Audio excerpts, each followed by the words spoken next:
Hello बच्चों, NCERT line by line series में आपका स्वागत है। मैं हूं डॉक्टर जकी जमाल और चैप्टर चल रहा है हमारा मॉलिक्यूलर बेसिस ऑफ इनहेरिटेंस। इससे पिछली वीडियो के अंदर हमने ग्रिफिथ एक्सपेरिमेंट और अवेरी मैक्लियोड मैकार्डी एक्सपेरिमेंट पढ़ रखा है और आज की इस वीडियो के अंदर हम पढ़ेंगे हर्शे एंड चेज एक्सपेरिमेंट।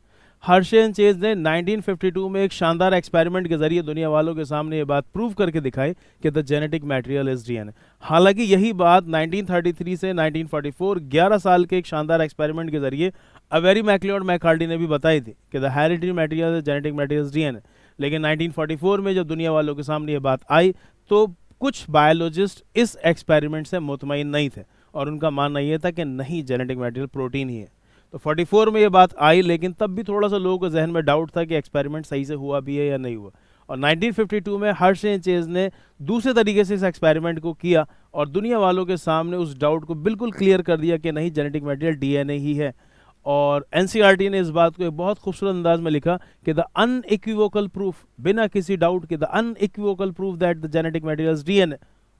किसने कही ये बात? अगर आपसे ये सवाल नीट एग्जाम में पूछा जाता है तो आप आंसर लगा कर आएंगे हर्शे एंड चेज।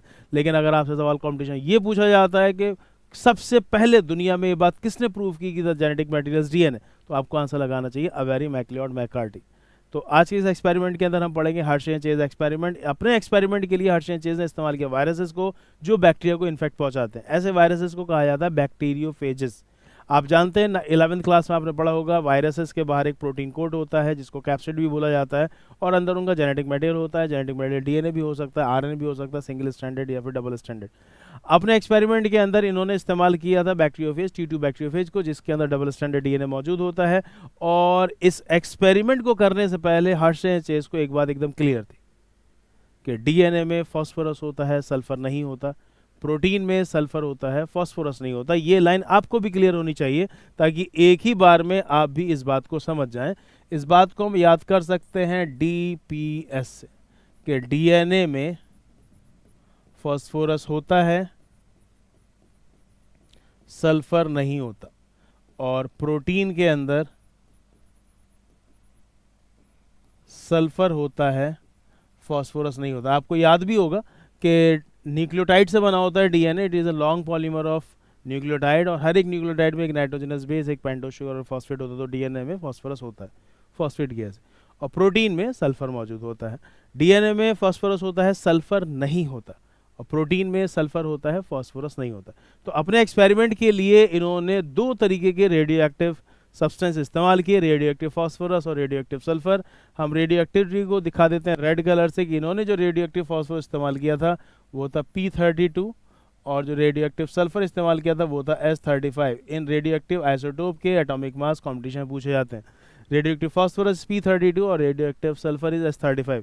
तो अगर आप रेडियो एक्टिव फास्फोरस को इस्तेमाल करेंगे किसी बैक्टीरियोफेज को ग्रो कराने के लिए तो जहाँ जहाँ पर उसका डीएनए होगा वहाँ फास्फोरस पहुँच जाएगा। तो ऐसे केस में रेडियो एक्टिव फास्फोरस की मौजूदगी में उस बैक्टीरियोफेज का जो जेनेटिक मटेरियल हो जाएगा वो हो जाएगा रेडियो एक्टिव। मान लेते हैं कि ये वो बैक्टीरियोफेज है जिसको कि P32 में ग्रो कराया गया है, तो इसका जो जेनेटिक मटेरियल है वो रेडियो एक्टिव हो जाएगा।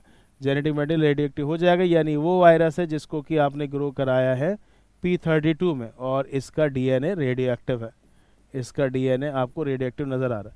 अगर आप बैक्टीरियोफेज को ग्रो कराते हैं रेडियो एक्टिव सल्फर में तो सल्फर प्रोटीन में होता है, तो बाहर वाला जो प्रोटीन कोट है वो रेडियो एक्टिव हो जाएगा। प्रोटीन कोट हो जाएगा रेडियो एक्टिव, अंदर का डीएनए बिल्कुल नॉर्मल रहेगा। अंदर के डीएनए को हम ऐसे नॉर्मल दिखा देते हैं।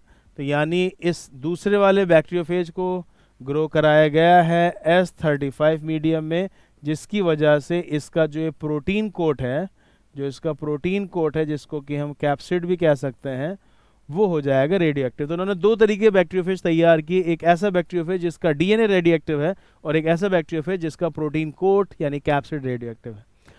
अब इन बैक्टीरियोफेजेस से इकोलाई बैक्टीरिया को इन्फेक्ट कराया जाता है। एक्सपेरिमेंट 3 स्टेप में हुआ। पहले कराया उन्होंने इन्फेक्शन, फिर कराया ब्लेंडिंग और फिर कराया सेंट्रीफ्यूगेशन। इन्फेक्शन मतलब कि बैक्टीरियोफेज को अप्लाई किया इकोलाई बैक्टीरिया के ऊपर, टेस्ट ट्यूब में ले लिया गया होगा बैक्टीरिया को और उनके ऊपर इकोलाई को वायरसेस को बैक्टीरियोफेज को छोड़ दिया गया होगा।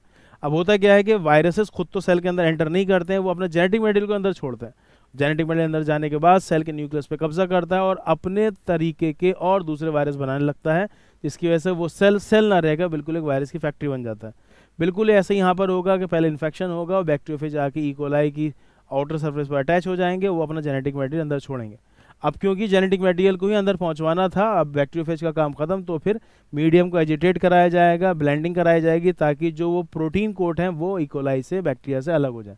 उसके बाद कराया जाएगा सेंट्रीफ्यूगेशन, यानी बहुत हाई स्पीड पर उसे घुमा दिया जाएगा मीडियम को, तकरीबन 50,000 रिवॉल्यूशन पर मिनट। इतनी तेज़ स्पीड में घुमाने से होगा ये कि डेंसिटी के हिसाब से चीज़ें अलग हो जाएंगी क्यों, और ये जो रेडियो एक्टिव डीएनए है वो मतलब ये जो बैक्टीरिया है ये अलग हो जाएगा, वायरस अलग हो जाएगा।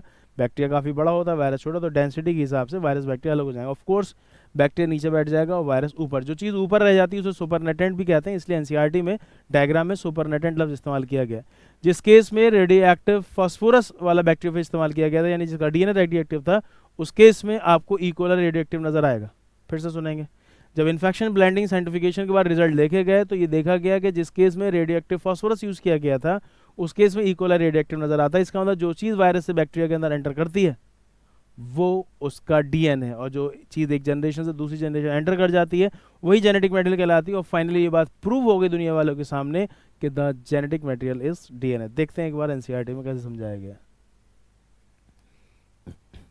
द अनइक्विवोकल प्रूफ, बहुत शानदार लाइन कॉम्पिटिशन में सवाल आ चुका है, that the genetic material is DNA came from the experiment of Alfred Hershey and Martha Chase 1952। Date के साथ आप याद कर लें।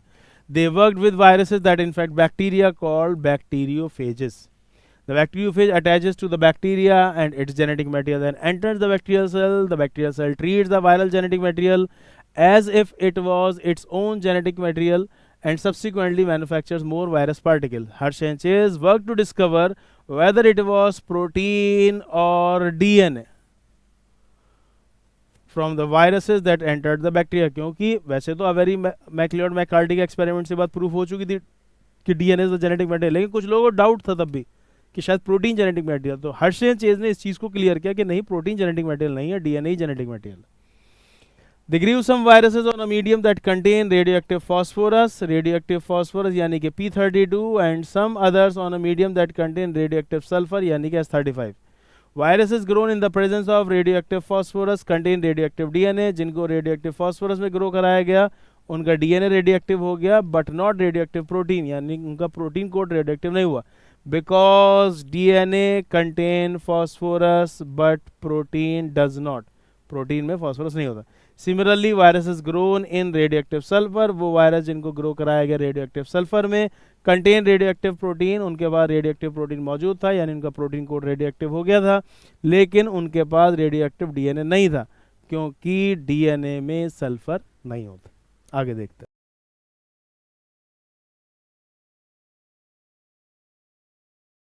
Radioactive phages were allowed to attach to E coli bacteria, और फिर उन बैक्टीरियोफेजेस को इकोलाई बैक्टीरिया से अटैच कराया गया। Then as the infection proceeded, जब इन्फेक्शन हुआ the viral coats were removed, और उसके बाद फिर वायरल कोट को रिमूव कर दिया गया एजिटेटिंग के जरिए, यानी कि ब्लेंडिंग कराया गया in a blender. The virus particle were separated from the bacteria by spinning them in a centrifuge, और फिर उनको डेंसिटी के हिसाब से साइंटिफिकेशन मशीन सेपरेट कर लिया गया। Bacteria which was infected with viruses that contain radioactive DNA, ऐसे बैक्टीरियोफेज, ऐसे बैक्टीरिया जिनको कि रेडियोएक्टिव डीएनए वाले बैक्टीरियोफेज से इन्फेक्ट कराया गया था वो रेडियोएक्टिव नजर आए। इससे ये बात समझ में आई कि DNA was the material that passed from the virus to the bacteria. इससे बात समझ में आती कि जो चीज़ वायरस से बैक्टीरिया में ट्रांसफर हुई वो उसका DNA. Bacteria that were infected with viruses that had radioactive protein, वो बैक्टीरिया जिनको कि ऐसे वायरस से इन्फेक्ट कराया गया जिनके अंदर रेडियोएक्टिव प्रोटीन था वो रेडियोएक्टिव नहीं मिले। इससे बात समझ में आई कि protein did not enter the bacteria from the virus. तो DNA is therefore the genetic material that is pass from virus to the bacteria. मैं एक बार डायग्राम भी दिखा देता हूँ आपको ताकि बात आपको और अच्छे से समझ में आ जाए। देखिए, तो इन्होंने दो तरीके के बैक्टीरियोफेज को तैयार किया। एक ऐसा बैक्टीरियोफेज कि जिसका प्रोटीन कोड रेडियोएक्टिव है, यानी उसको S35 में ग्रो कराया, और एक ऐसा बैक्टीरियोफेज जिसको अंदर उसका डीएनए रेडियोएक्टिव है, यानी उसको P32 में ग्रो कराया। तो इसका डीएनए रेडियोएक्टिव है और इसका प्रोटीन कोड, दोनों से इन्फेक्शन कराया गया। पहला स्टेप है इन्फेक्शन, और यहाँ पर दोनों ने अपना जेनेटिक मटेरियल को अंदर छोड़ दिया है, छोटा छोटा सा नजर आया। फिर कराया ब्लेंडिंग, एजिटेट कराया ताकि वायरस और बैक्टीरिया अलग अलग हो जाए। फिर कराया सेंट्रीफ्यूगेशन, और जिसकी वजह से ई कोलाई नीचे बैठ गया होगा और वायरस ऊपर रह गया। जो ऊपर रह जाता है वो कहलाता है सुपरनेटेंट। जिस केस में रेडियो एक्टिव फास्फोरस इस्तेमाल किया गया था, ये रेड कलर दिखाया गया उसके लिए, उस केस में आपको ई कोलाई रेडियो एक्टिव नज़र आ रहा है। तो radioactive P32 detected in cells, तो जिस केस में रेडियो एक्टिव फास्फोरस इस्तेमाल किया था उस केस में ई कोलाई रेडियो एक्टिव नज़र आ रहा है, यानी जो चीज़ ट्रांसफ़र हुई बैक्टीरियोफेज से बैक्टीरिया के अंदर, वो उसका डीएनए था। जिस केस में प्रोटीन कोड रेडियो एक्टिव था वहाँ देखा गया कि ई कोलाई रेडियो एक्टिव नहीं है, इसका मतलब सल्फर एंटर नहीं होता, प्रोटीन एंटर नहीं होता वायरस से बैक्टीरिया के अंदर। तो फाइनली इस एक्सपेरिमेंट के जरिए बात समझ में आई कि जिस केस में रेडियो एक्टिव फास्फोरस वाला बैक्टीरिया इस्तेमाल किया गया था, यानी जिसका डीएनए रेडियो एक्टिव था, उस केस में ई कोलाई रेडियो एक्टिव है, यानी जो चीज़ वायरस से बैक्टीरिया में एंटर हो रही है, जो एक जनरेशन से दूसरी जनरेशन आ रही है, वो डीएनए। और फाइनली दुनिया वालों के सामने ये बात प्रूव हो गई कि DNA is the genetic material. दो सवाल यहाँ बेहतरीन बनते हैं कि अगर आपसे पूछा था पहली बार ये बात किसने प्रूव की, DNA is the genetic material, आप आंसर लेंगे अवेरी एट ऑल, या वेरी एंड कलीग, या वेरी, मैक्लिओड एंड मैककार्टी। और आपसे अगर सवाल पूछा जाता है कि द अनइक्विवोकल प्रूफ, या विदाउट एनी डाउट किसने ये बात प्रूव करके दिखाया कि DNA is the genetic material, तो आप आंसर लगाएंगे हार्ट्शे चेज एक्सपेरिमेंट। आई होप कि आपको ये बात समझ में आ गई होगी। जल्दी मिलते हैं अगली वीडियो में। खुदा हाफिज़, बेस्ट ऑफ लक।